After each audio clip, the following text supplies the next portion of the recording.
I helped a friend cheat on his final exam to prevent his deportation, but when he refused to pay me and ghosted me, I reported him for academic misconduct.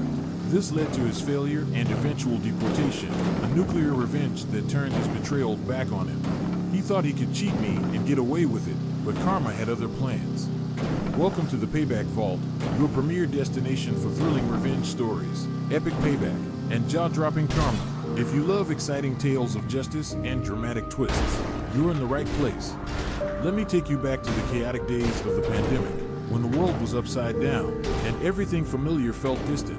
Lockdowns were in full swing, and life had shifted to virtual spaces, classes, work, even social gatherings, all happening through screens. It was during this surreal time that my story of betrayal and revenge unfolded.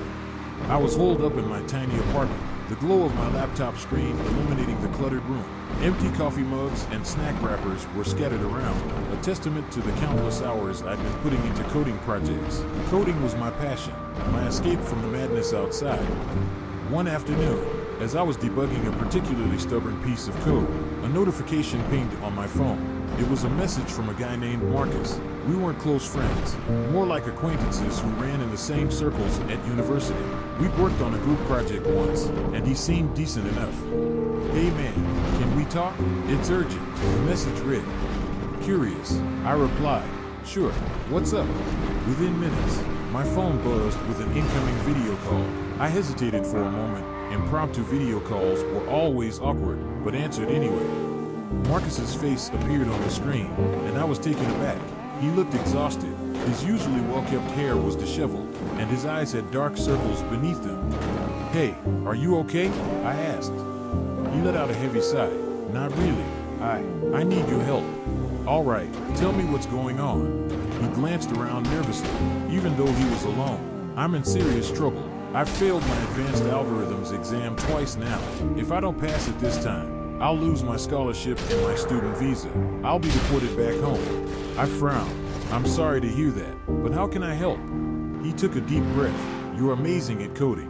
I was hoping you could. Take the exam for me." I stared at him, thinking I'd misheard. "You want me to impersonate you and take your exam?"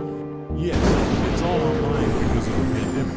We can set it up so you remote into my computer. No one will know." I shook my head. "Marcus, that's academic dishonesty. We could both get expelled. It's not worth the risk. Please," he pleaded, his voice cracking. "I'm desperate. I can't go back home. My family's counting on me to succeed here. I'll pay you $500. I just need to pass this one exam." I hesitated. The desperation in his eyes was palpable. I knew the pressure international students were under, the financial strain, the expectations. Part of me empathized with his situation. "Let me think about it," I replied. That night, I couldn't focus on anything else. I kept replaying the conversation in my mind. Was I really considering this? Helping him cheat went against my principles. But then again, could I live with myself if I didn't help and he got deported? The next morning, I messaged him. "All right, I'll do it, but I need the $500 up front." Relief washed over his face when we spoke again. "Thank you so much. I promise, I'll get you the money." We spent the next few days planning. We tested remote connections, ensured everything was seamless. The exam was scheduled for Friday afternoon. When the day arrived, I felt a knot in my stomach. This was risky, but I pushed the doubt aside and focused. I logged into his computer remotely. The exam portal opened and waited. "Ready?" I typed. "Let's do this," he replied. The exam began, and I was in my element. The questions were challenging but manageable. I made sure not to score too perfectly to avoid raising any red flags. 2 hours later, it was over. Marcus was ecstatic. "You did it.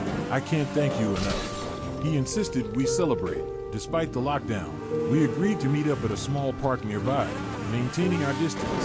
He brought a couple of beers, and we sat on opposite benches, toasting to his success.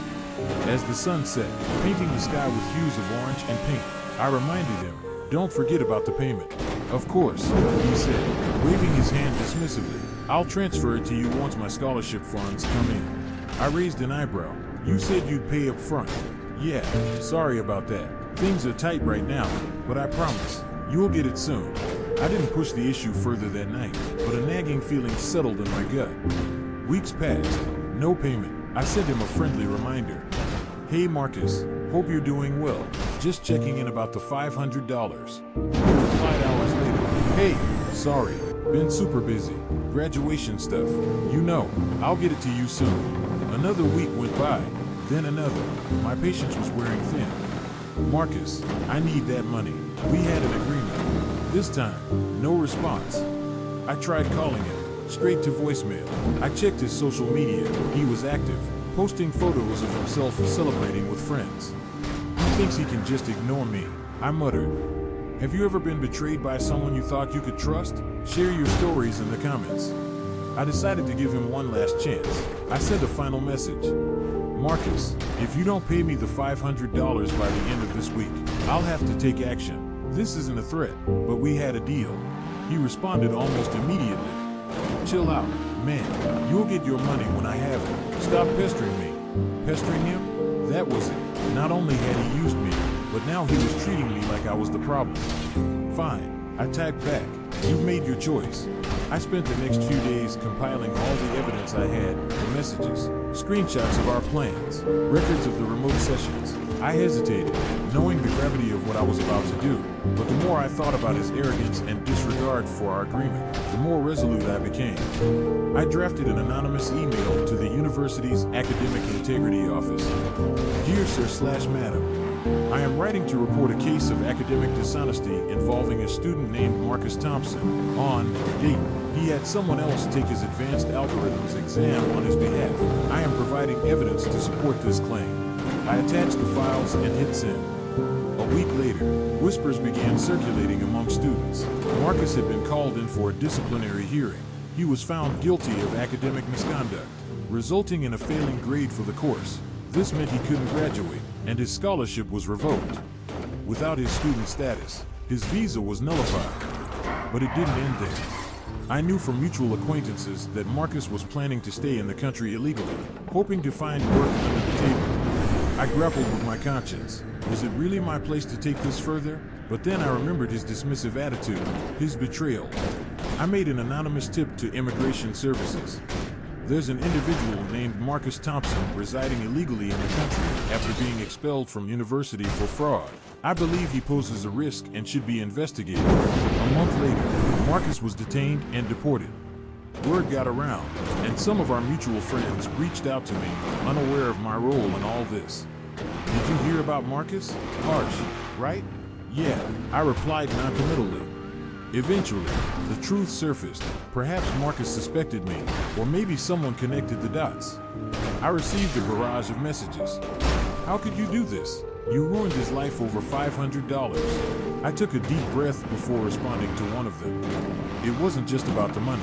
It was about respect and integrity. He chose to betray me and face the consequences of his actions. Do you think I went too far? Let me know your thoughts below. In the end, I learned a valuable lesson. Trust is fragile, and betrayal cuts deep. But more importantly, I realized that helping someone compromise their integrity can backfire in ways you might not expect. If you enjoyed this story, make sure to like and subscribe to the Payback Vault for more incredible tales of karma and justice.